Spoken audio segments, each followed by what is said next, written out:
Welcome, welcome, welcome to the Awakening Potential Show, your gateway to the extraordinary. And today we're featuring Valencia Padayachi, who has mastered turning everyday moments into milestones of wisdom. Oh, Karen. So honored to have you here. Don't make me cry as well. It's been years. It's It's been been years. years. Yes, I'm sorry. Uh, she's an educator for 30 years. And I met her in South Africa. I had a very, very, very special creativity event back there, and we just so connected. She's a mother and an entrepreneur, building her brand called Evolve Fashion. She designs amazing cocktail, evening, prom, and wedding dresses with fine arts being her passion. She's turned her passion into income in her spare time. Haha.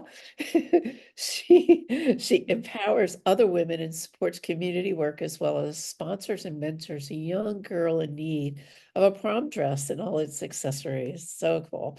Valencia embodies the transition from ordinary to extraordinary, making her the perfect guide.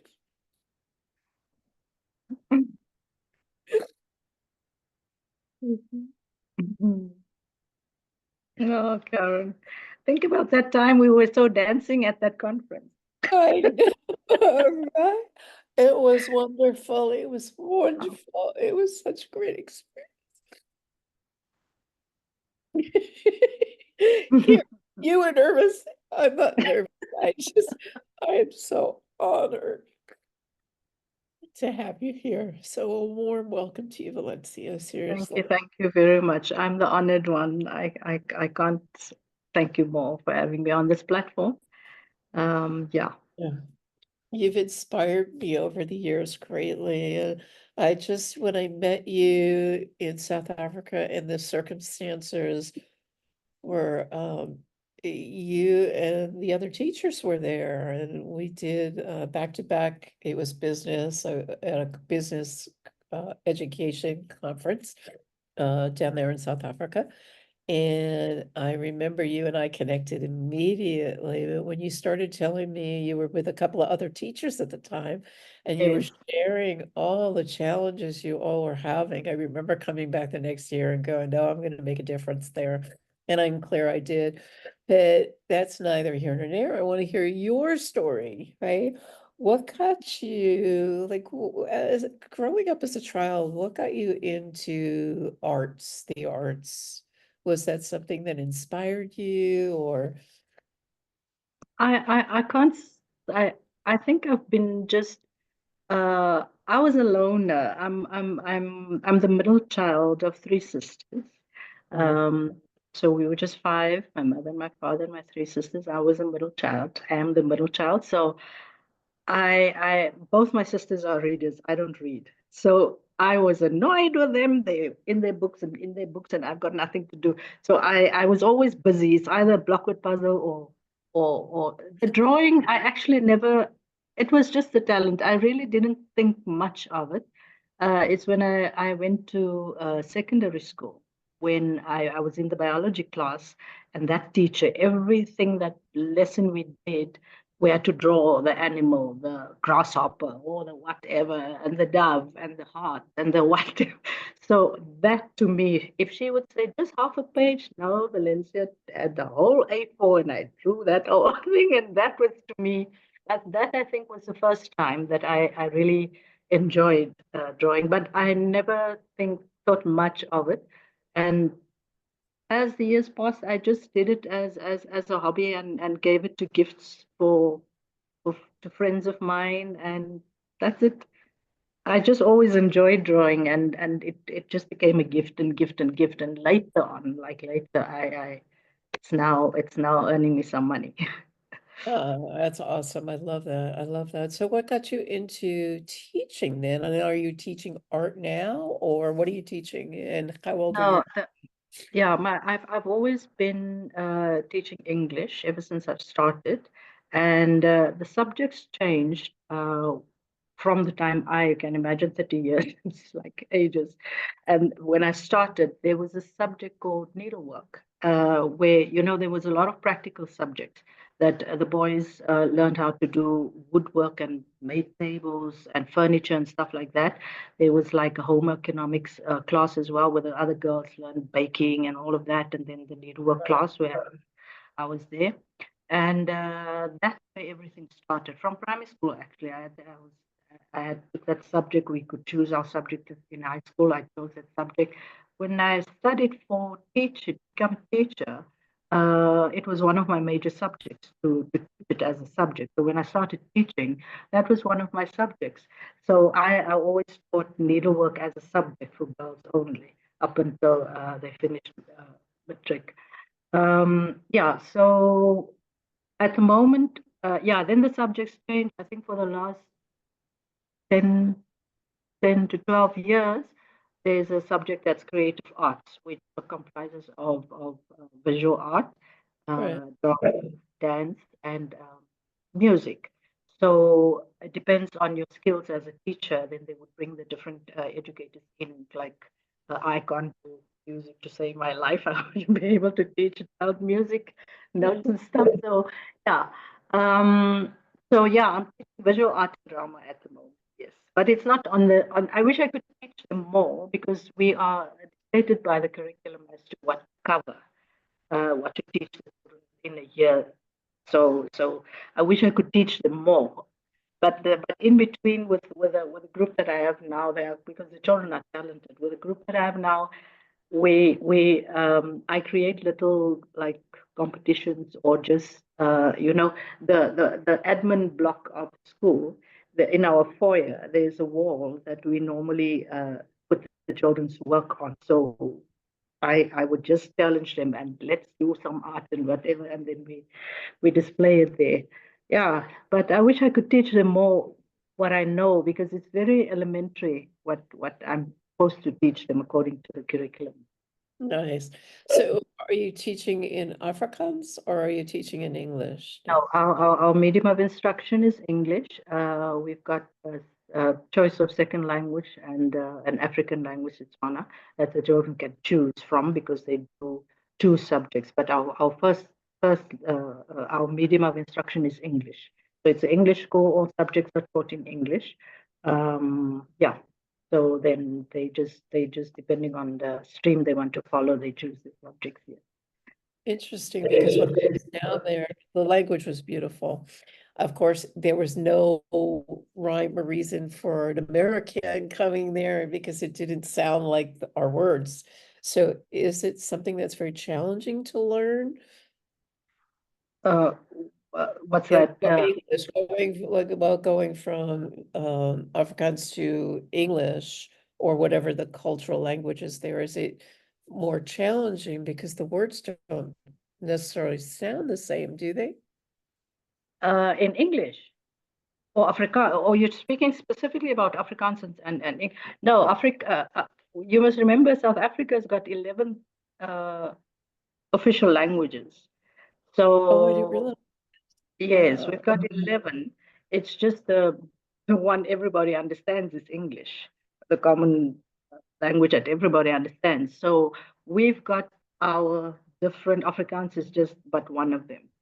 So it depends on especially the area that you're in, because I am where I'm from.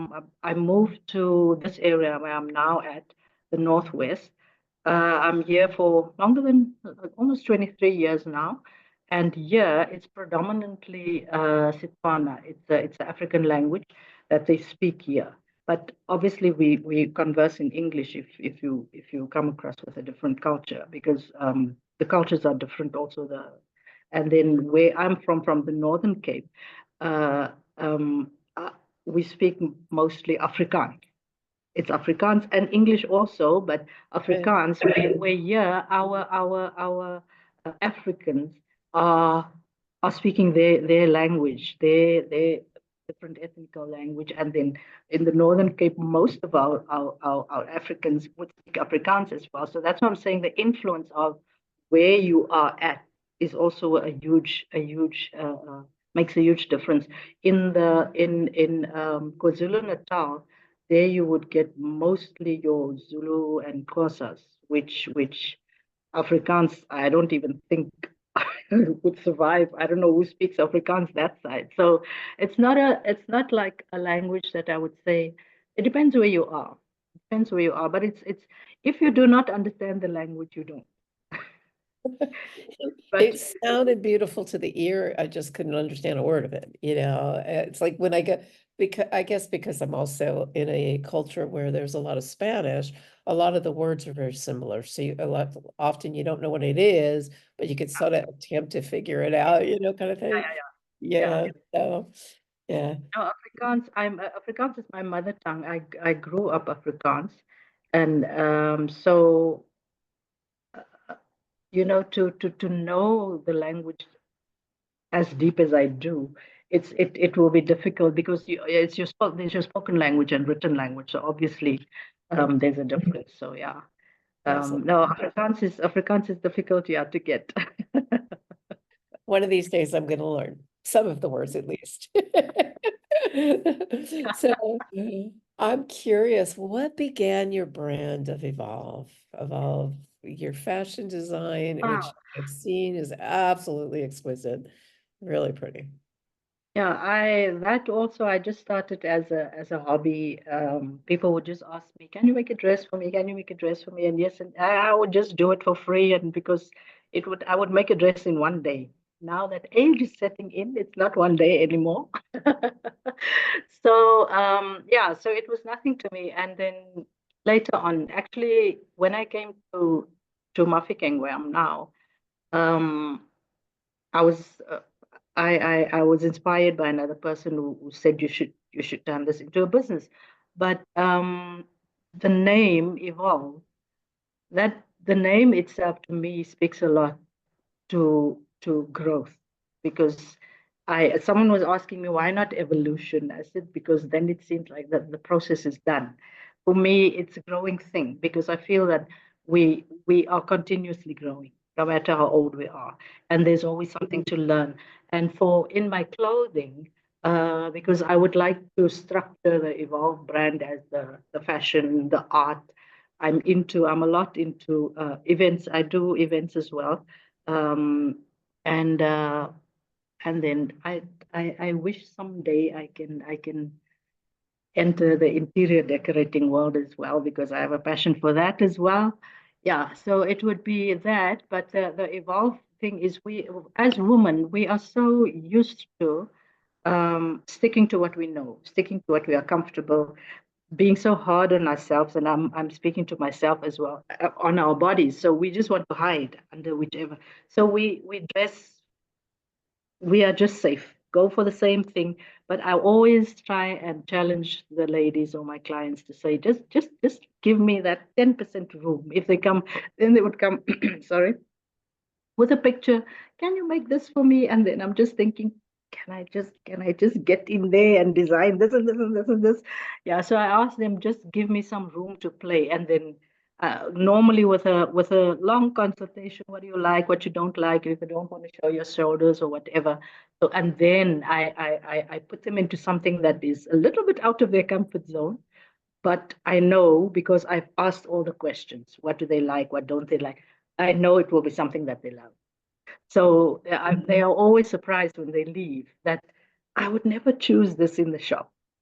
You understand? So that is the evolve for me. It's always to try something that you haven't tried before, because you can always just go to the fitting room and just try it on. Even if it ends there, just Right. try it. You might be surprised. I Yeah, love. that job is basically just I don't like to be stagnant. If I need to move forward, even in a small way, on my own time frame, I can't compete with somebody else's journey. I just follow my own journey, but there's one thing that should be constant for me. I make sure of it, that I need to move forward. Yeah, I love that. Following your own journey, because you're so right. You're so dead on, Valencia, because we can't live every other person's life and Yeah, their dreams. We could yeah, only live our own, which makes us extraordinary Unique. people, right? It's true. That's We so all have true. it. We all have it. Sometimes, like you said, we don't recognize it. It's the same concept with your dress, right? With the dresses. It's like stretching yourself, getting it out of your Yeah. comfort zone and putting something on. Yeah. And everything I've seen of yours online has always been so flowy and free and just like you want to dance. I love it, and I love to dance. So we're Yeah. when I come down there next for sure. Yep. Yep. Yep. I can't wait.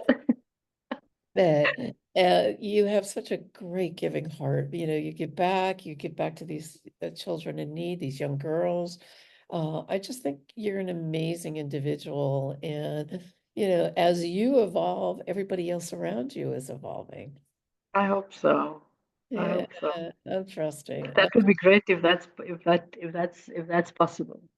Yeah, I think so. So what's next for you? Like, you got your dresses, you're almost to the end of your school. Yeah, I'm looking forward to that. I'm on a holiday journey going to different places, little places in South Africa where I would like. I'm scouting out for a retirement village, a little town um, close to the sea and close to the city. I'm a very private person, so I love the sea. I didn't grow up there. I think you need to. I don't know. Yeah, but I love the sea.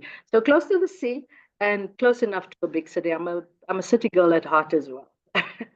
So that for me. So every time I get a chance, holidays and stuff, I would be visiting here or driving there or just to go see where should I retire.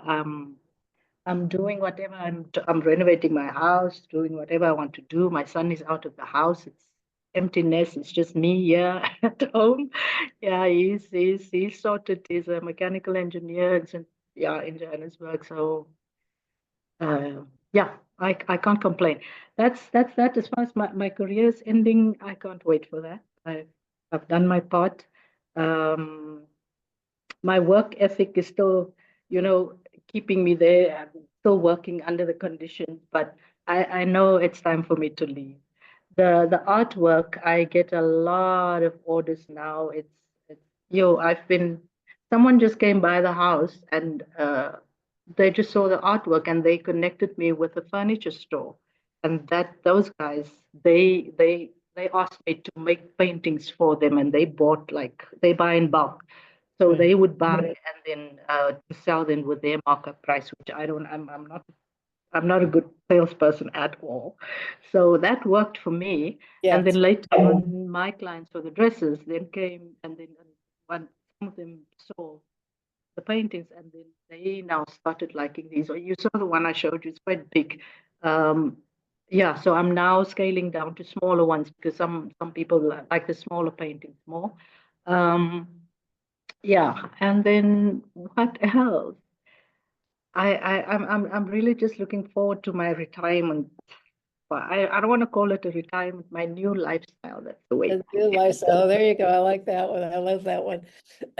So if somebody wanted to reach out to you, do you have a Yeah. website or someplace? In all of your contact information that you give us will definitely be in the show notes for people to check back in later. But is there a website or something where people can reach out and see your work and see your paintings and see your clothing? Yeah, currently it's only Facebook and Instagram. Website I'm still working on. But on Facebook, it's Evolve by Valencia Padayachi. And then Instagram, it's just my personal name, Valencia_Padayachi. That's it. And please, I am horrible with social media. I need someone to manage that for me. I It's can't sell myself. I'm horrible with that. So yeah. So we'll talk after how to manage that. And this way you could get yourself seen and heard and do whatever you're good at doing. Because one of the Yeah. things that I've come to learn is that we can't do it all ourselves. We're here for community. I Yeah. mean, I learned when I was in South Africa, and I still remember it to this day, and it just so warms my heart, Ubuntu. Oh, okay. right? And it's Yeah. community supporting Yeah. community.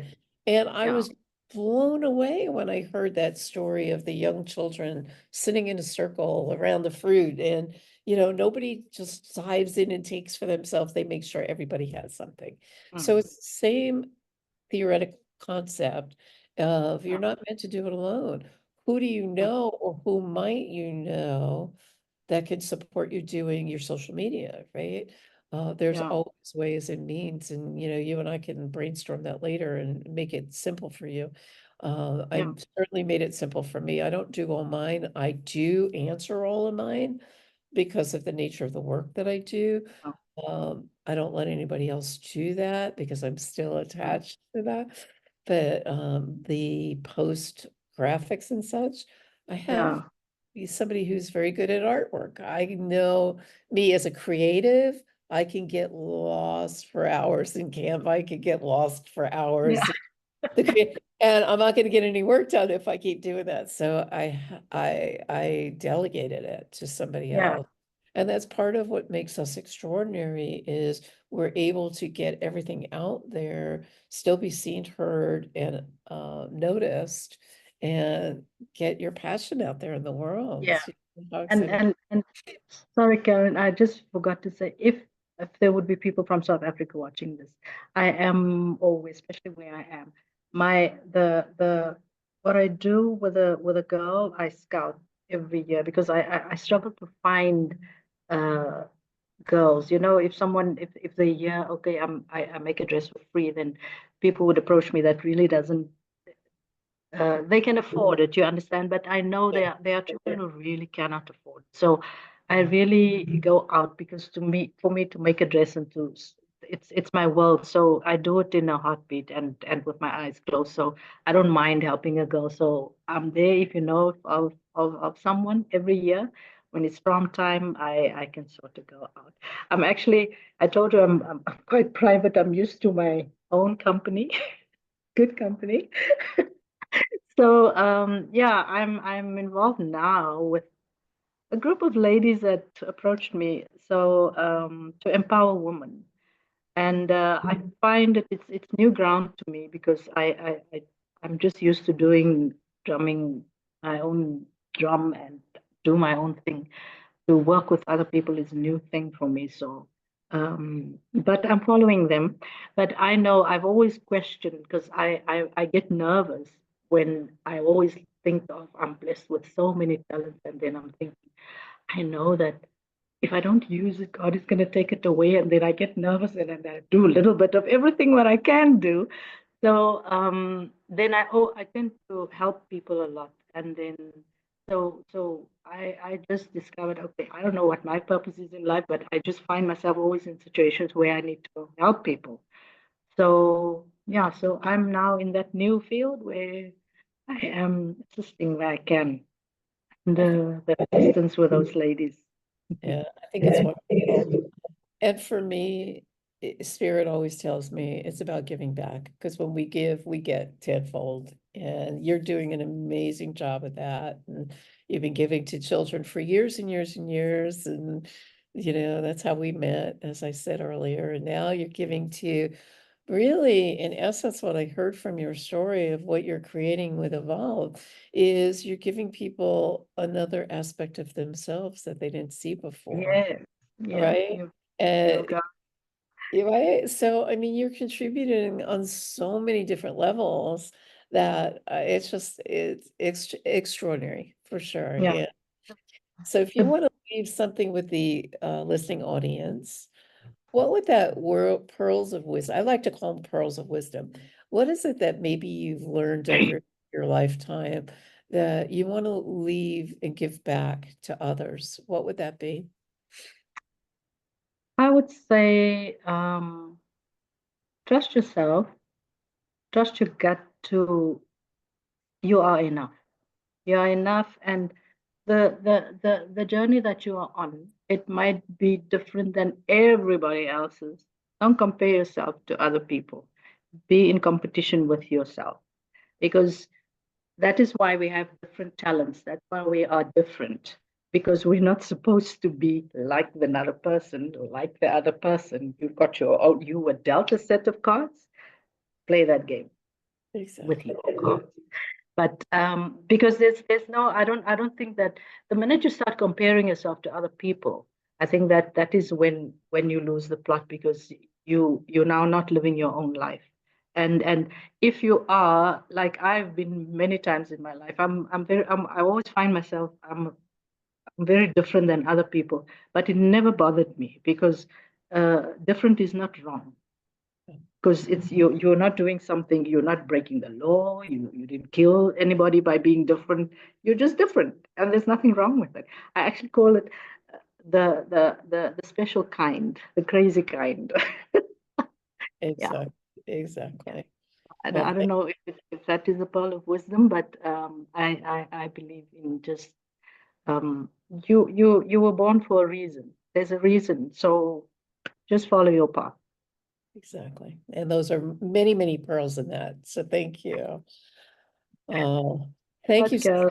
so much. Thank you, Valencia Padayachi. Your Appreciate. contributions today are such pleasure. And it's so uh it's such an honor to see you and connect with you again after all these years and making a difference in my life, as well as allowing me to and being receptive to me, allowing to contribute to all of you down there. And please send my gratitude and love to all the ladies down there. I will do so. I will do so. Yeah, Thank you very much for the opportunity, Karen. I really appreciate it, and it's one of firsts for me to put myself out there. So thank you very much. see, so we're darning new clothing even here, right? Yeah. Yeah, right. You never know where it's going to come from, but I thank you. And for our listening audience, all of Valencia's show contact information will be in the show notes. And I thank you for joining us on the Awakening Potential Show. As you step back into the world, remember the bridge from ordinary to extraordinary is built with small steps of change and big leaps of faith. Let today's insights from Valencia be a guiding light as you navigate your journey. Until next time, continue to awaken your potential and illuminate the extraordinary within. Stay inspired.